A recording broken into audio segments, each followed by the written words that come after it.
Last night, our surrogate called us and told us that her mucus plug fell out. Yeah, I know. That's exciting. I didn't know what it is. Apparently, your vagina says, I'm having a baby, and sneezes.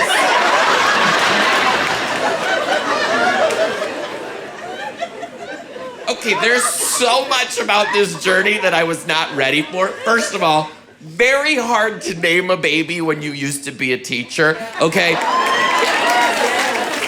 I wasn't ready. My husband's throwing out all these names and I had to shut them all down. He was like, Megan, talker. Jenna, talker. Jillian, shit herself. She shit herself, Morgan. Oh, she shit herself every day. She shit herself every day. I'd walk into work, I'd follow a trail of E. coli raisinets. And then I would find Jillian. She's hiding under a kidney table. Then I'd see her and she'd hiss at me. Like a raccoon. A raccoon in the daytime. That's the worst kind of raccoon. They walk on 2 feet and they get you. We can't have a Jillian. It's an OSHA violation. I'm sorry.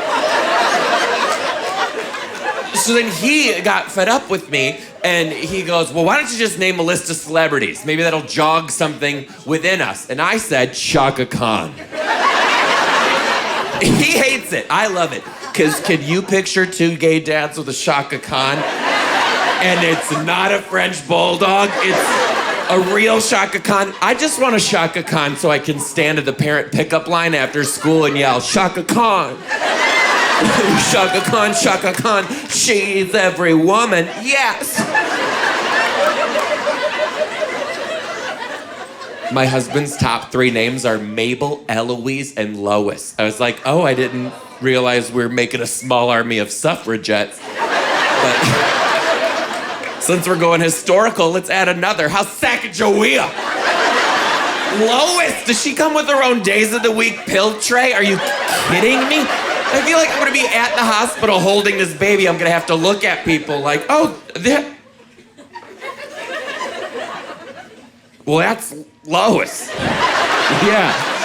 Oh, she's got a drinking problem. And we don't use pacifiers. You know, Virginia Slims, much more effective. Yeah. And we can't go home. We gotta stay here a little longer because apparently the car seat doesn't fit in a covered wagon. I should have been so ready for that, too, because I was a kindergarten teacher right at the time where it became popular to name your child an old lady name. I had a 5-year-old in my class named Phyllis, okay? I went around the room, you have to say your name, something interesting about you. My name's Mr. D, and I like apples. My name's Phyllis, and I got glaucoma.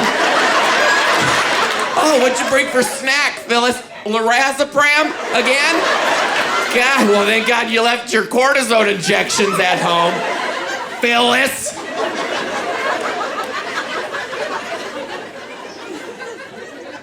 I do feel safe because I am having a baby with the best man in the world. My husband's amazing. Thank you. We're a great couple because we are complete opposites. Like, he is driven, goal-oriented, motivated. I'm a mess. Like, he works way high up in this big tech company. I can't say what it is, but it rhymes with Microsoft. And I'm a comedian, okay? He'll be in the house solving the Pythagorean theorem. I'll be in the yard smelling a wind chime like that. That's me. But he does get frustrated with me sometimes because I have these little quirks that he's not a fan of. Like, okay, big one. I am not good at doctor's appointments. I get very uncomfortable, I get nervous, and I say and do weird shit. Like, I had to get a colonoscopy last year, and at the pre-check, the doctor said, hey, Joe, this might hurt a little. And I said, I think we're fine. Yeah. Let me see those hands. Oh, we're so fine, babe. Silly, you're silly. And then when he put his fingers inside me, I panicked and I said, look at that, Rick, it's like I'm your little finger puppet. I hate myself. Why am I like this, okay? Just take my voice, Ursula. I don't deserve it. Just slap on some flippers. I'll stay down there. I won't even come back up to land, I swear to God.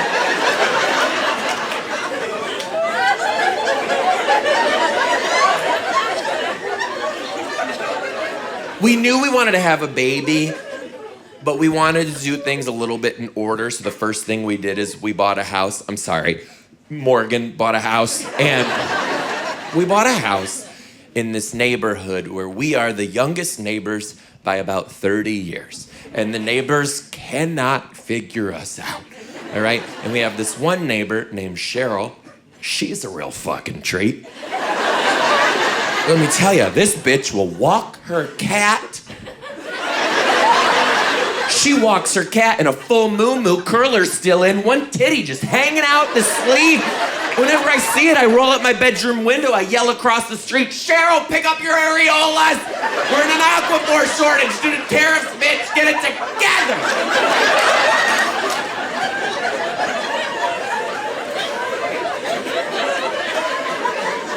We're moving in. Morgan and I, we're lifting a couch in the driveway. Cheryl's walking her puss across the street. And by the way, she walks it in a baby carriage and she keeps it zipped up. I'm like, Cheryl, unzip it. You gotta air out the puss. Even I know that.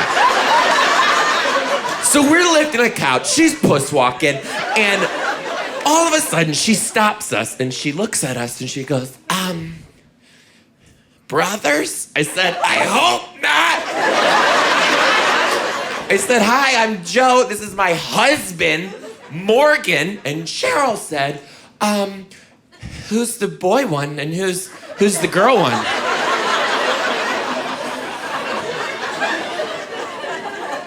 I know a teachable moment when I see it. And I saw it. And I knew that Cheryl needed a little nonverbal communication. So I just locked eyes with her for a minute. And then I took off my hoops. Because Cheryl was about to get it from the girl one!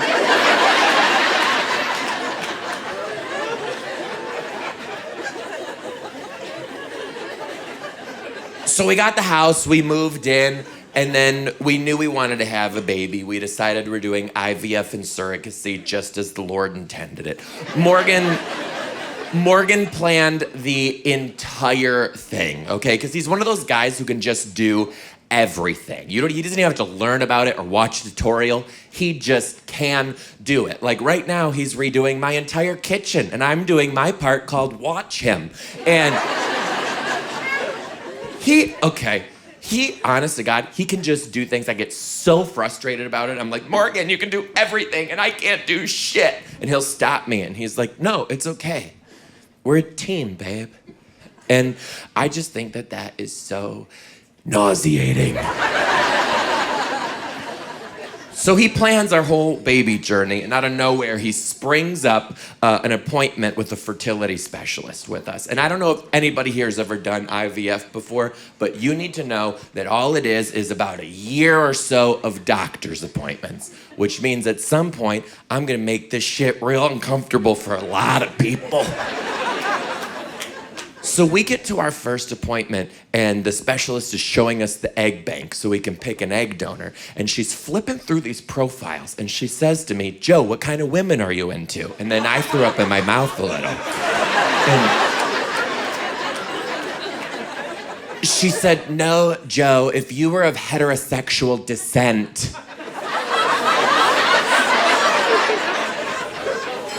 What qualities in a woman would you be after? And I said, thank you for asking. I have been thinking about this. She'd have to be smart, funny, built like a linebacker. I'd like her main adjective to be sturdy.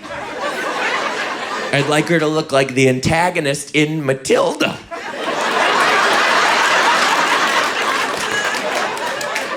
Morgan's just hitting me. He's like, shut up. And then right from there, they whisk us away into another meeting so they can collect our samples. I'm sorry about your face. sorry. So sorry. And they put us in this waiting room, okay? And all the seats are taken with all these straight men with their heads down in embarrassment. And I'm like, why are they embarrassed? We've all been practicing since we were 13. It's fine. So Morgan and I are standing in the back waiting when a nurse came in, and she goes, Joe, Morgan, she was a fairy. She was a little fairy. Joe, Morgan, I only have one room available. I can only take one of you right now. And I stood up in front of all those men and I said, it's okay. We can go together. Morgan's like, shut the fuck up! I said, what? We're a team, babe.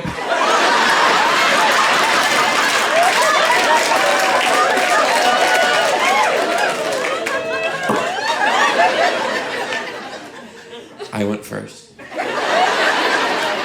And the nurse is like, Joe, let me know if you need anything. I was like, honey, you're the last person I'll need anything from. I get in the room, alarmed at what I saw, by the way. First thing, black leather love seat, but it had a puppy pee pad on it, which, oh, I know, that pissed me off too. I was like, I'm fully obedience trained. I do not need the pad. Across from me, the biggest big screen TV I've ever seen in my life, with a little plaque below it that said, Bluetooth capable. Now that was very exciting for me, okay? So I propped up my phone and I casted it to the TV, and then I put my headphones in and I put on my happy fun time, and I was getting to the good part when all of a sudden I had a frantic knock from a nurse banging on the door, screaming at me, saying, Joe, you're connected to the office!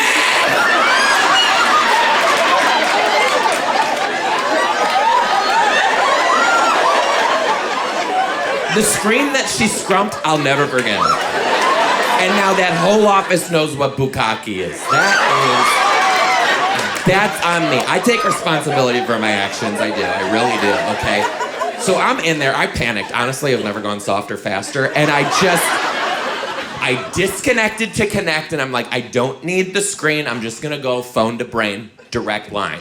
So now I'm getting like to the point of no return, and I realized I shooed that nurse away too quick, and I never got directions on what to put all this in. But I know the wrong answer is my sock, so I'm looking around for, you know, like a black vessel so no one has to see anything. Oh, no.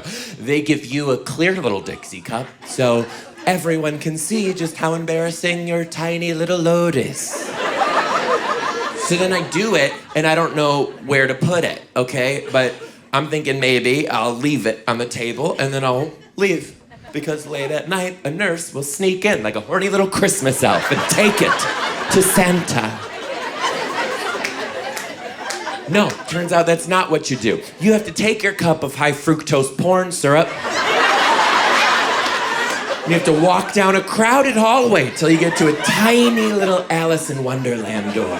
Then you gotta ring a doorbell and wait for an Oompa Loompa to show up so they can take your love mustard to Willy Wonka. Now here's the thing, I'm on the other side of this door. I rang that doorbell 6, 7, 8 times, and now I'm getting nervous because I'm out there with perishable food, hello. And finally, this tiny little nurse showed up in a full-ass hazmat suit, like I was back there shooting off radioactive ropes or something. And when I saw her, I panicked. I didn't know what to say to this woman. I looked at her in the face, and I said, don't eat it. Why? That's a human. I said it to a human. But she had a sense of humor. She grabbed it and she goes, whoa. I was like, you put down my knuckle babies. Mrs. Pac-Man, you put down my knuckle babies.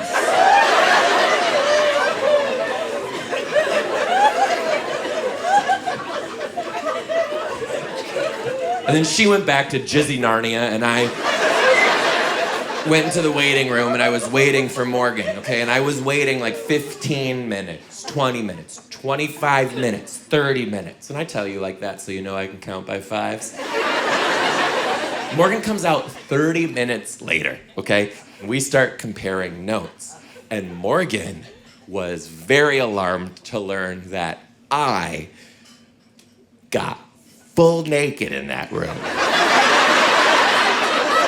Full naked. No socks, nothing. And he just looked at me and he goes, why? I said, I do not know, but I think I should stop smelling the wind chimes. And then from there, it's a very long day. They send you into a social work meeting to see if you're fit to be a parent. And I'm like, hey, I think the meetings are out of order. And then in that meeting, they tell you that you have some options. And one of your options is something called the swirl. And the swirl is when they take a little bit of my nectar and a little bit of Morgan's. And I don't know why I'm telling you this like it's a soft serve ice cream machine. But have a good summer. Anyway. And they squirt it into a dish and then they shake it. And very gently, like a dead dandelion, they'll just poof right into the vagina. And then our sperm will race and mine will lose because I'm the slow one. And whoever makes it there first, that's it. That's the dad. And I don't know why I told all that to our neighbor, Cheryl. But she had questions.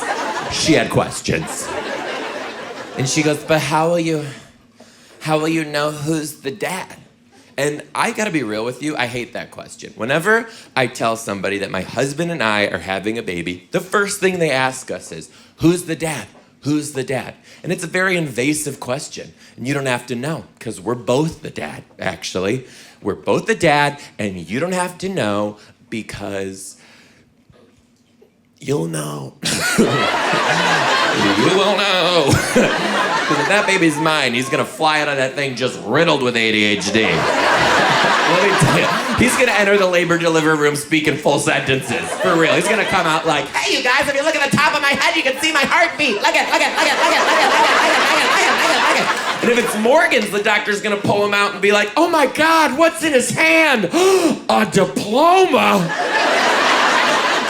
Morgan's will be born summa cum laude. Mine will have the IQ of sand, okay? You wanna know whose baby it is? Ask it a math problem. If it spits out a color, that's my baby.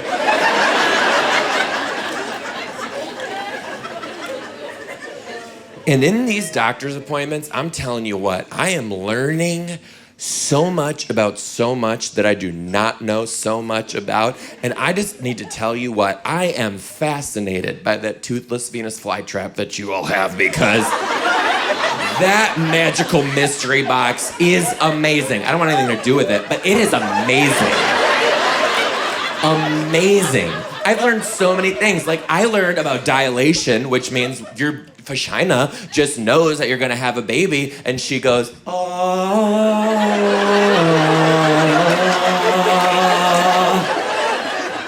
But when our doctor was explaining dilation to us, she said, okay, you're gonna wait till you're at about a 4 before you come in, and when you're at about a 10, that's when you know it's gonna start happening. She did not tell us the units of measurement. I thought that thing was gonna open up 10 inches. Inches, that is this big. I thought I was gonna be down there with a lantern looking at it, like, what in the Stranger Things is happening? Is my son coming out or am I getting sucked in? That's crazy. Also, I gotta be real with you too, okay? You know, I learned that during vaginal coitus, your vagina knows to make things a little more lubricated. She's quite literally in the middle of it and says, I'd like it to be a little slicker, please. And let's be real, vagina, it has a British accent, okay? Because that is a British name. What is your name? Hello, I'm Vagina. I'm Vagina. What's yours? Richard Dick?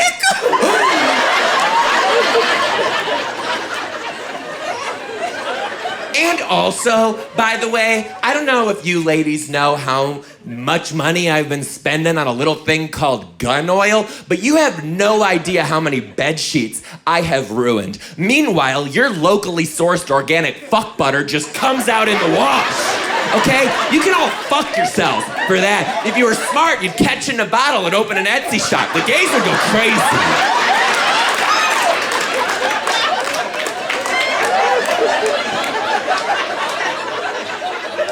And did you know that you have 4 labias? 4. You have 2 majoras and 2 minoras. So that's halfway to Hanukkah.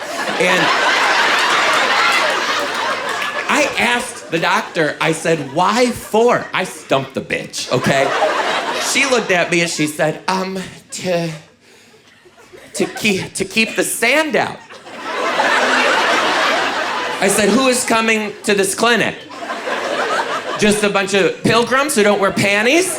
They're just dragging their puss across the beach? And I'd hope they'd rinse it out before they got here, or else what are we doing, ladies? Making pearls?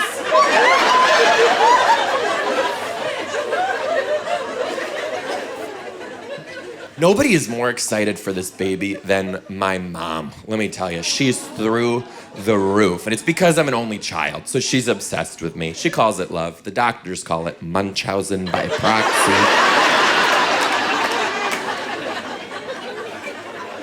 But when we told her we were gonna have a baby, the first thing that she said is, listen, I do not want to be a Memaw. And that's when I decided she's a Memaw.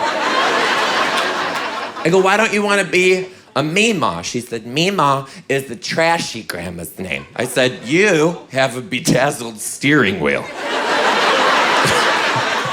My dad goes, yeah, none of this Memaw shit. I said, calm down, Pepaw.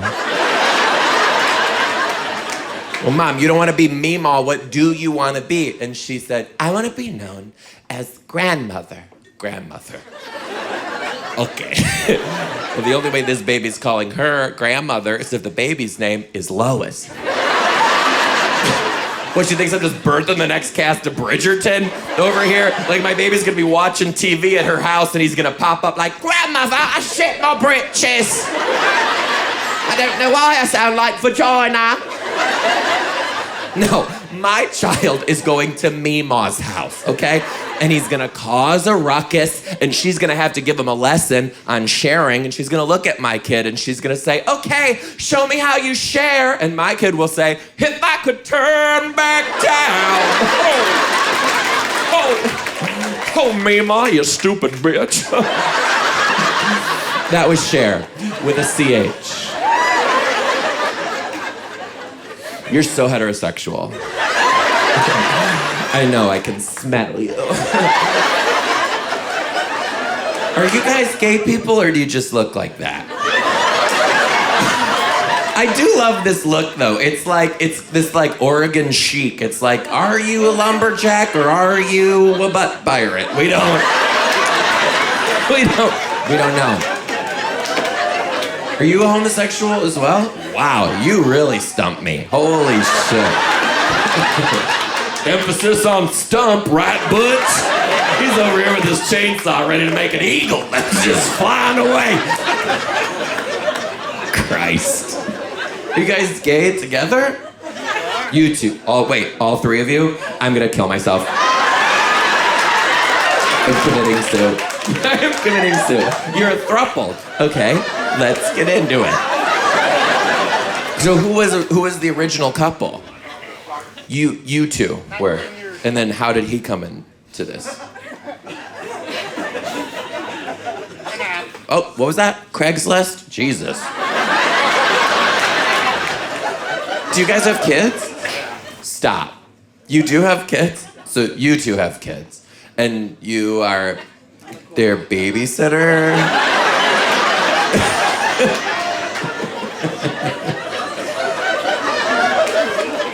How old are your kids? 18 and 15. Are they aware of the throuple situation, or is he just Aunt John?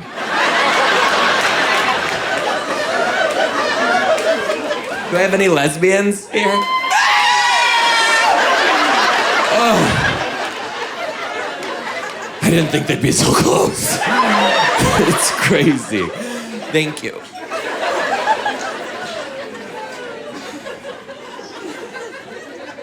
There's a lot going on with my parents, too. Like, my parents, they are turning 70, so I'm becoming a parent, but at the same time, I'm parenting parents, and there's a lot. Like, first of all, they have decided that they are moving from Michigan to Seattle to be closer to their grandchild, which, yeah, that is a reaction.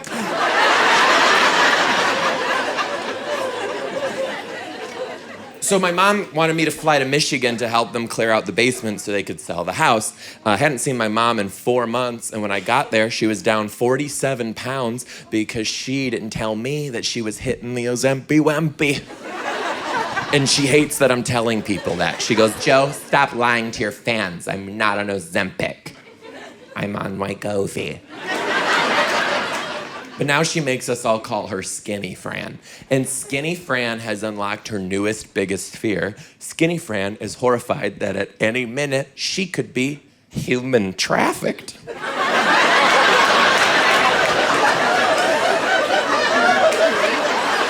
I said, bitch, you are still 70.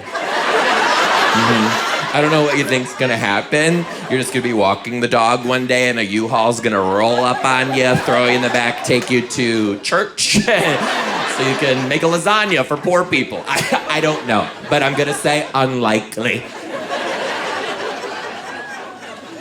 She's also very afraid now that she'll die at any minute, so she wanted me to help her write her will. And she said, Joe, first of all, I would like you to make sure that I'm cremated because I'm claustrophobic. I said, do you know how dead works? And then I would like you to keep my titanium knees and make Christmas ornaments. I said, you know what? I will. I will keep those knees. And I will put them up at Halloween. I'm gonna put them above the door so when the tiny tots come, I can say, you wanna see something spooky, scary? Look up there, those are Memaw's knees! My dad's the one to be worried about, okay? This is a man who grew up, is from Michigan, he's never left the Midwest, and now he's moving to Seattle, the most liberal city in the country. Okay, this is a man who quite literally thinks composting's gay, okay? He goes, Joe, I want to do a month. I want to do a month in Seattle to see if I can handle it. I go, that is a good idea. So he gets to Seattle. Let me tell you what, shit starts happening fast. First rule that I had to implement is if you don't have anything nice to say, save it for the car. My dad didn't like that, so he goes, Joe, I'm gonna reframe my thinking. Whenever I have an unkind thought, I'm gonna let it out, but as a positive. And I said, I love this, Dad. We are walking on the streets of downtown Seattle when my dad says, full-chested, I love that sparkly tank top that man has on. We're walking my dog on a beach in Seattle when this woman comes up to us and goes, I just want to let you know it's illegal to walk your dog on any of the beaches in Seattle. My dad looks at her and goes, thank you for letting us know. I'll call the dog catcher to come take you away. He won points back on that one. But then we all went as a family to Pike Place Market, which is the biggest farmer's market in the country that's gay for country. And I was sifting through some fruit, and I realized that my dad had escaped. He was nowhere to be seen. And then I looked far, far in the distance, and there's Ron Dombrowski in the wild, no chaperone, speaking to innocent civilians. And in our family, we call that code red. So I panic. I run to my dad to collect him, and he goes, let me say goodbye to my friends. He goes, hey, you know what? It was so nice to meet you and your wife. And this guy goes, oh, no, this isn't my wife. This is my girlfriend. That's my wife. We're polyamorous. My dad goes, holy shit, Joe. This guy can write with both hands.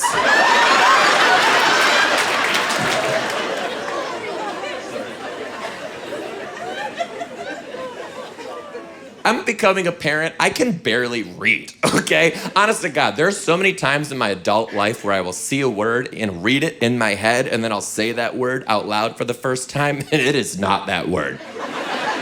Like, I recently got very into macrame, M-A-C-R-A-M-E, which if you don't know what that is, it's just a woven piece of cloth that holds a plant in the corner of your house and tells all your friends you love marijuana. And I wanted some, okay? So I went to the plant shop to get it, and I asked the woman across the counter, I said, hello, I would like to buy some macrame.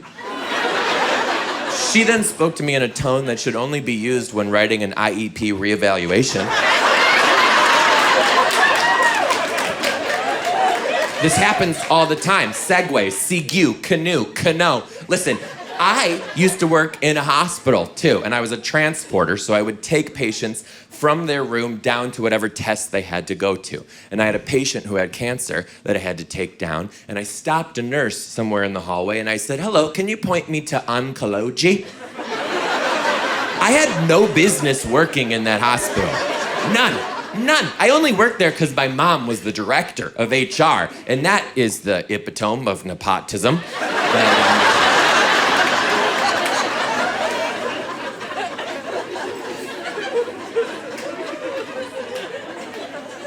I decided, too, that when I become a dad, I'm not gonna smoke weed anymore, but I'll eat it.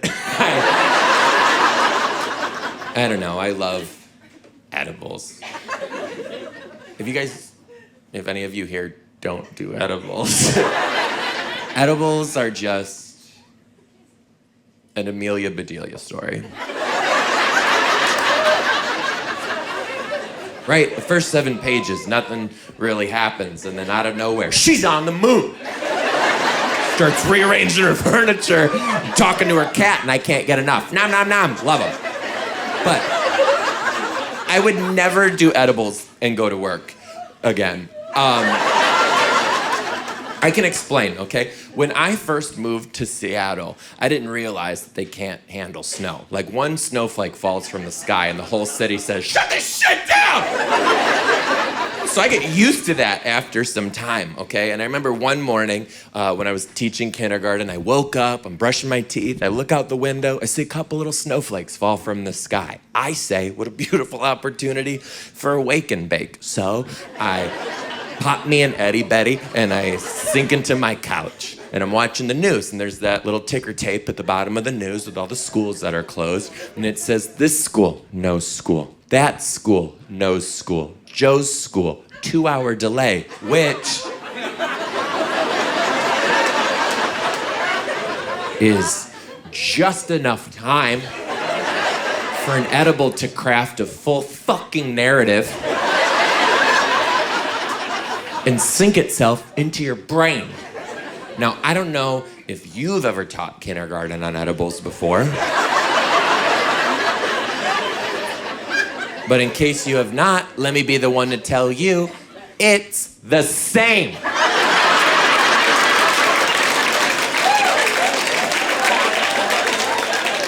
The exact same, the same. Because on a normal, unedible day, you could look into a room of 5-year-olds, pick any one of them and say, hey, if I have 2 apples and one more apple falls from the tree,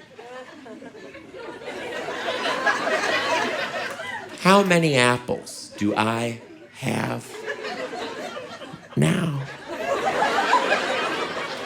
And they'll look right back at you and they'll say,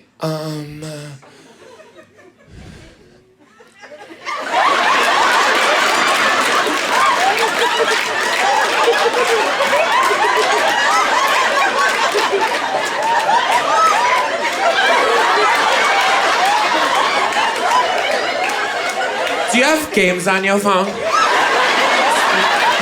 Are you on edibles? What?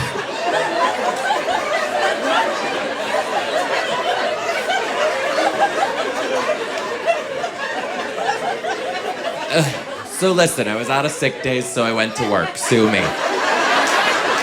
So I get there, and you know, they always tell you as a kindergarten teacher that you should stand outside the classroom in the beginning of the day to greet the kids as they come in to set up the day for success. A successful day of what, you ask? A successful day of fuckery.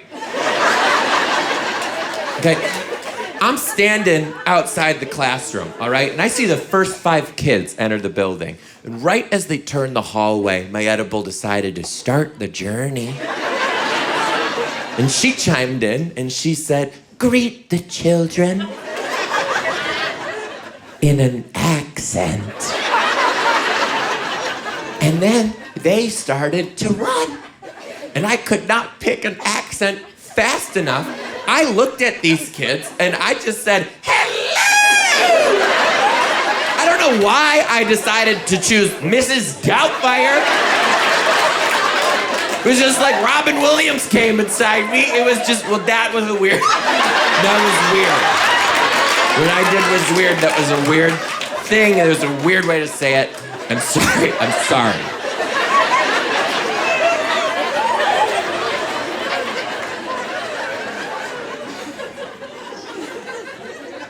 So I bring all the kids in for morning meeting, which that's just kindergarten kumbaya. And I sit them down, and when I'm high, I get very good ideas. I call them my High-deas. And on this here day of the Lord Jesus, I got one of the best High-deas I've ever gotten in my entire life. I invented a game that I play with the kids, and if you connect with this, feel free to take it. It's called Tell Me Everything.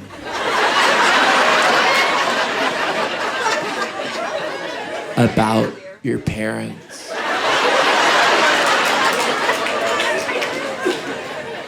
It's so good. And on this day, I had a kid raise his hand and he goes, my basement daddy. Let me stop you. Let me stop you. I know you just moved here from Salt Lake, but keep it down. And then I had two kids with same-sex parents, one kid with two dads and one kid with two moms. And all the kids called her moms the beautiful mom and the mom with spiky hair. And that's not funny. I had to sit them down one day and have a talk with them. And I said, you guys, we are a classroom built on equity and equality. And this is not right, okay? We're gonna change their names. It's the beautiful mom and the mom who goes fishing. And then the kid with two dads, he raised his hand and he goes, my dads were so excited last night. They were up all night screaming, giving each other high fives. And I was so high that I did not know what to say to this kid. So I just looked at him in his face and I said, I know.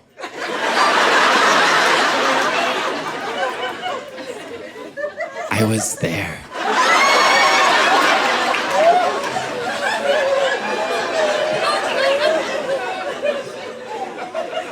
And then I had this one little kid in my class.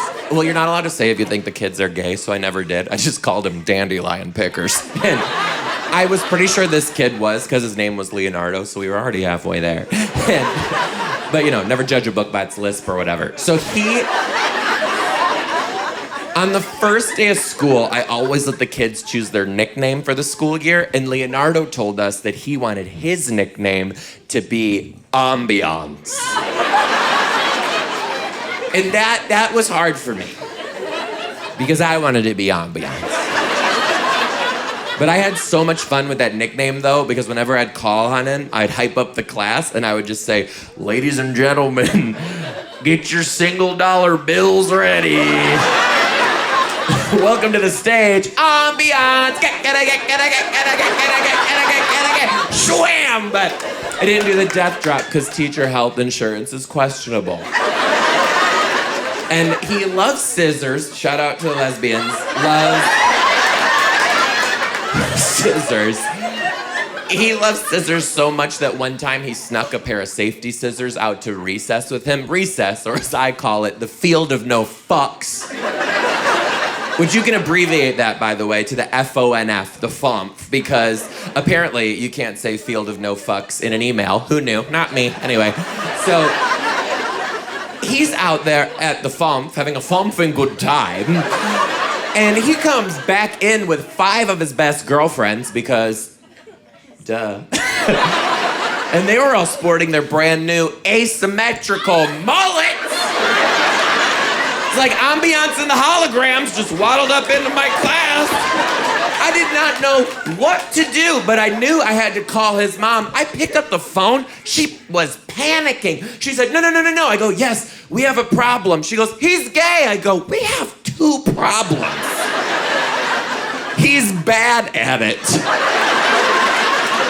Okay, if we're ever gonna get this boy ready for the 5th revival of Queer Eye, he needs to know how to do a proper balayage beach wave.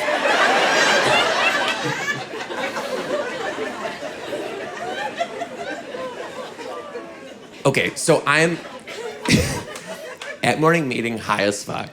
And ambiance, he's one of those kids, he doesn't raise his hand, he just like walks at you and speaks. Now, what I didn't tell you about him is he is Mexican, and that is not funny.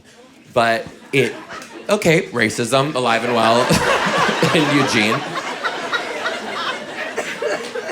It is funny when I tell you that he exclusively speaks in a British accent. So when I do this impression, I need you to picture me as a 5-year-old British Mexican drag queen.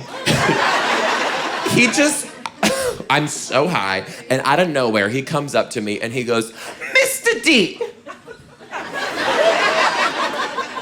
when you're sitting around a campfire, do you think that the trees around you are sad?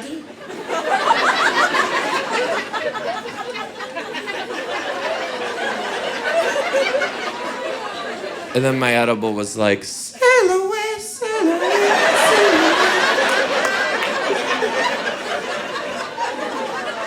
I still think about that. Like, whenever I'm with my friends and we're at a fire, any kind of fire, a bonfire, a campfire, a firefighter, I will stand up, I'll look at everybody, I'll be like, you guys. Now all my friends call me the Lorax, it's crazy. I told that joke recently in another country. I was in Florida, and it did not go well. It did not go well. Okay, so after the shows, I go to the bar right away, because I was a teacher for 10 years, so now I'm an alcoholic. And I'm sitting at the bar, minding my business, when my biggest fear presents itself, cockroaches. I don't do cockroaches. I do cockroaches without the roaches part, but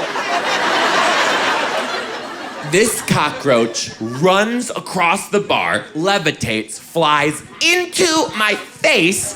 I ran to the bartender. I was like, excuse me, I've just been accosted by the Florida State bird. And he just looked at me and he goes, ma'am, that was a hate crime. That laugh that you let out, it was a hate crime. I felt that, okay? I'm gonna whip out my Ouija board and call on Harvey Milk. He's gonna haunt you. He's gonna haunt you for the rest of your life, okay? And now you're a lesbian. That's how we recruit.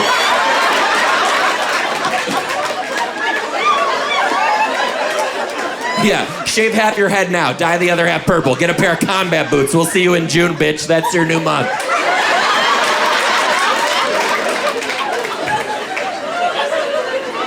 So I'm sitting there and I'm drinking, okay? I'm drinking away, and then these 2 Florida people start walking at me. Let me tell you, these were just beacons of Floridian excellence.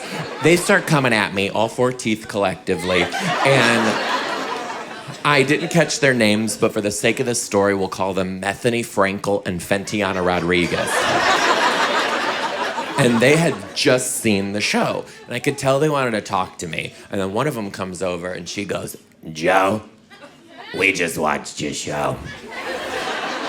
And we just want to let you know we didn't like it very much, okay? Because I don't know if you know, but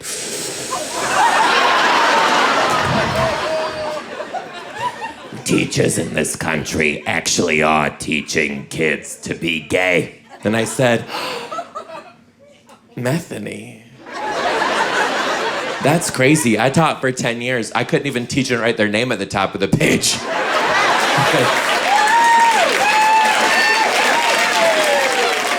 I don't think that's true, okay? Because teachers are too busy in the back of their classrooms every day performing gender reassignment surgery.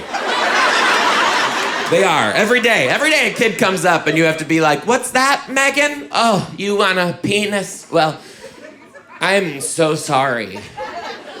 Due to budget cuts!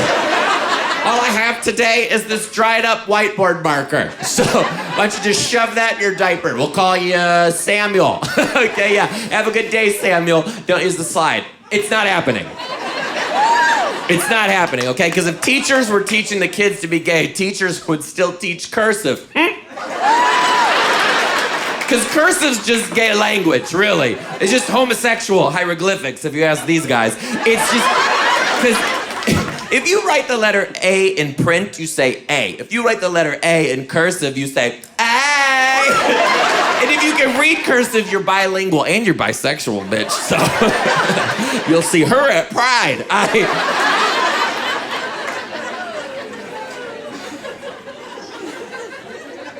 I also am a little bit scared to be a dad because I can barely keep pets alive. It's true. I'm doing really good with my golden retriever now, though. He's a rescue. I did it the right way. Thank you. I rescued him for $3,000 from a breeder. And now he's my son, so tell that to Sarah McLachlan. Anyway.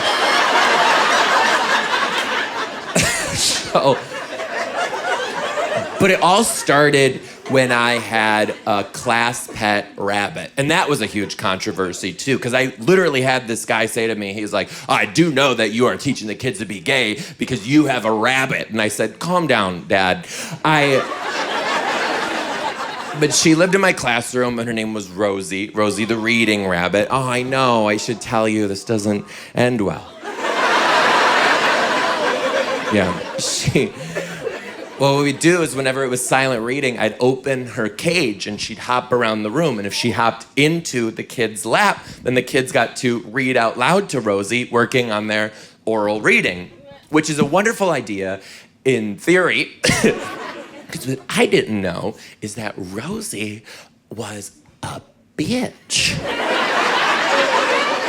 And she did not hop in anybody's lap.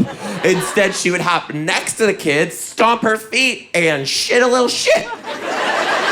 She shit a little shit. And I already got a Jillian in my class. This is a lot of shit. So I was like, no, she is a science rabbit now. So one day, I told you this does not end well. I put her in the baseball field, okay? And I put all the kids in the bleachers to take notes on her as she's interacting with her natural habitat. And it's a wonderful, beautiful day, and they're all taking notes. And then we had a class guest this day, too. His name was Mr. Hawk. And he picked her little ass up. And he took her on a play date in the clouds, if anyone asks. And I don't know if you've ever seen 25 fourth graders experiencing trauma in unison, but oh God, it is hilarious. It's so funny. It's enriching, really. I don't know. I was just like standing there watching this all happen. And I'm like, okay, I'm losing my job. Meanwhile, the kids aren't even making sound. It's like, you know, The Wizard of Oz, when it was all in black and white, it turned into color. The color was red. And they're looking at Rosie and they're just like, Now